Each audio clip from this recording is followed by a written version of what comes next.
Good evening, YouTube. This is our future, and the power's with the people. Just want to let you know I am a respiratory therapist. Been doing this for 21 years. I've been kind of all over the place doing this. I wanted to show you our equipment room here. So we want to talk about COVID-19 for a few minutes. And first thing I want to say is does it look like there's a ventilator shortage? There's not. Okay, as a matter of fact, we're running less ventilators right now than we would normally run. And that's because people are just staying home. They're not having elective surgeries. I want to talk about the numbers and the criteria that goes into what a COVID patient is, or a patient under investigation, what's also called a PUI.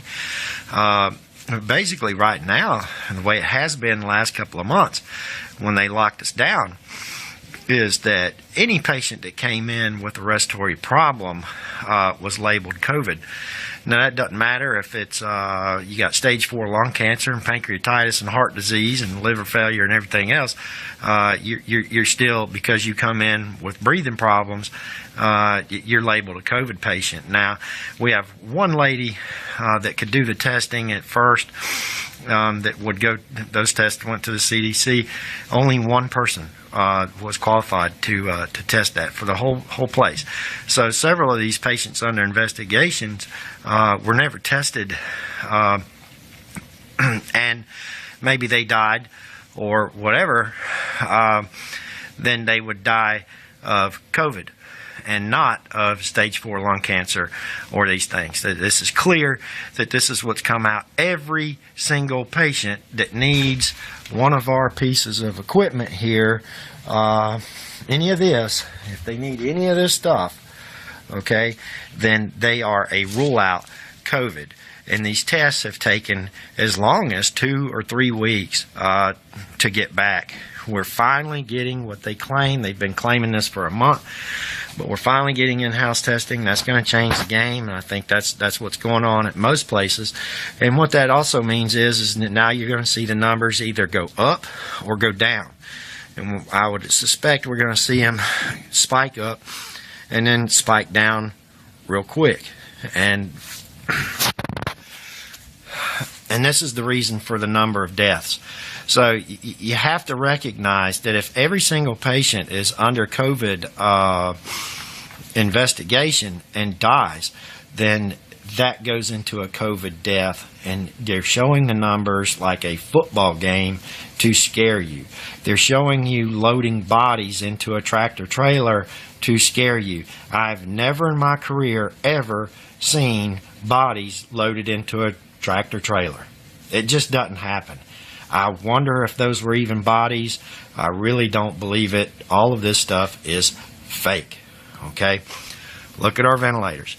And let's talk about ventilators and why there would be a shortage of ventilators. Well, this is non-invasive ventilation here, CPAP or BiPAP. This is a mask that gets strapped on you, and we can help you breathe with that.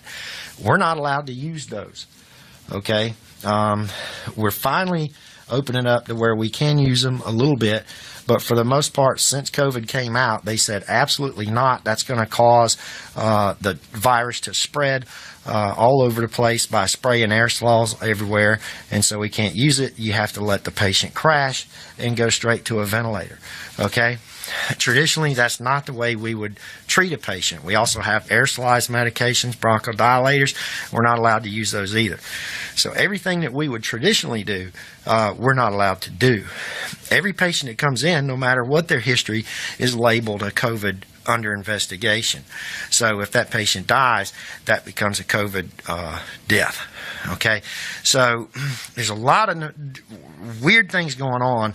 When it comes to the testing itself, I've been looking at this for about a month now, but you can also look for yourself. They were open about it on CBS News the other night. They're not testing for a virus. Like if you get sick, you go to the hospital. Traditionally, you get tested for flu A and B. Flu A, by the way, is H1N1, the one that killed everybody in 2008. They'll test you for RSV. Those are actual viruses that they will test you for. This COVID test is different. They're testing for an RNA sequence from a reaction to the virus. And look this up. Please look it up. They're not testing for a virus. There's not one test that tests for a virus. Okay? Then they put it in a PCR. It's a PCR test, which means it amplifies it. So if there's any one little shred of that RNA sequence from a damaged cell, in your lungs or in your nasal passage, you're going to test positive. Now, that can come from cancer, that can come from radiation, that can come from several things. So, and then you hear all this talk on the news about antibody therapy and all this other kind of stuff, people wanting to donate plasma, everything else, but they're not talking about the virus itself. They're not testing for the virus itself, and that's a big issue, because that makes you say, well, is this as infectious as they're telling us it is? Because if it was as infectious as they're telling us it is, these would all be in use and everybody would be dying, and we're not seeing that. Okay? This is unbelievable. Every bit of this has been created, okay? If you cannot use the non-invasive ventilation and have to go straight to this, the ventilator, that creates a ventilator shortage. But you also want to ask, why is Ford and GM in the business of making ventilators when we have plenty of companies that already make ventilators? You know, what kind of ventilator is it? What does it do? Who's going to train us on those ventilators? And how's it going to be tested? And then, what is the cost per ventilator that the United States is paying Ford and GM for these products that really aren't obviously needed? So all this talk you hear on the news by the governors and everybody else, we're having shortages of ventilators. It's not true. It's not true. Okay? So how about healthcare workers? Yeah, we're getting 1 or 2 healthcare workers are coming up positive. And, that would be expected, but I would actually expect a lot more healthcare workers to get sick and come up positive. And we've had some extreme contamination issues from patients that didn't show any symptoms, wasn't a patient under investigation, and then all of a sudden came up positive, and none of those healthcare workers came up positive, got sick, carried a fever, or anything else. Just to show you real quick, here's my PPE that I have to wear. Sorry. Here's my PPE that I have to wear. There's an N95 mask in here, and a face shield, and of course we got some gowns and stuff, but we're going wearing this for 5 shifts minimum before we can get a new one. All right, so I'm contaminating myself every time I put this N95 mask and the shield in this bag. It's contaminating.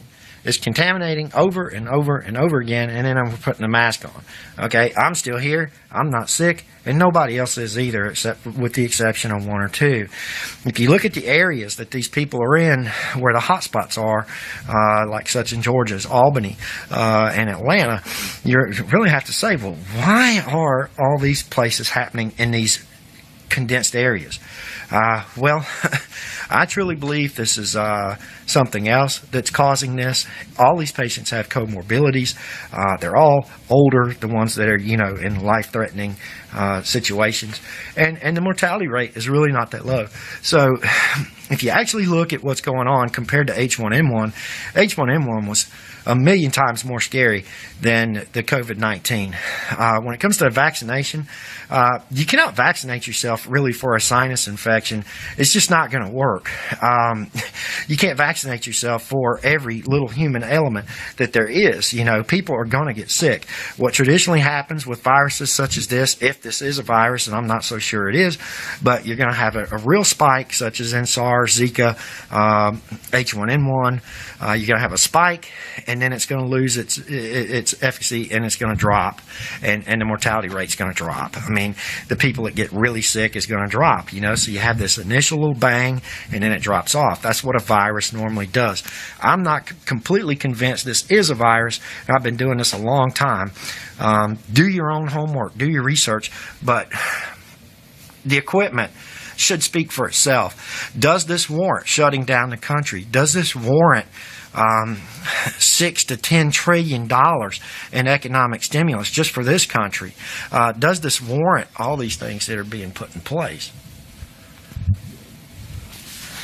I mean, does this warrant the trillions lost? Does this warrant locking everything up? Beaches, hiking trails, tennis courts, the bars, restaurants, pool halls, schools. Does this warrant this? I really don't think it does. Not even close. So y'all need to be asking some really hard questions here, and questioning your government and questioning the people in charge, and also questioning your doctors, because the doctors believe this stuff just as much as everybody else does, but they're not looking at the real information. All they're doing is they're told something, and hey, guess what? They got lives, they got jobs, they got everything else you got plus some. They don't care. I mean, they do care, but they're not going to go look it up. They're not going to look up exactly what this test is. They're not going to look up that, hey, why aren't we getting these infection rates? They look up the little things that they're told to look up, and that's it, just like anybody else would. Okay, so, these questions really have to be asked. And then for the Trump supporters out there, I want to ask you something. Think about this for a minute. We're doing the same thing they're doing in France. We're doing the same thing they're doing in Italy. We're doing the same thing they're doing in the UK.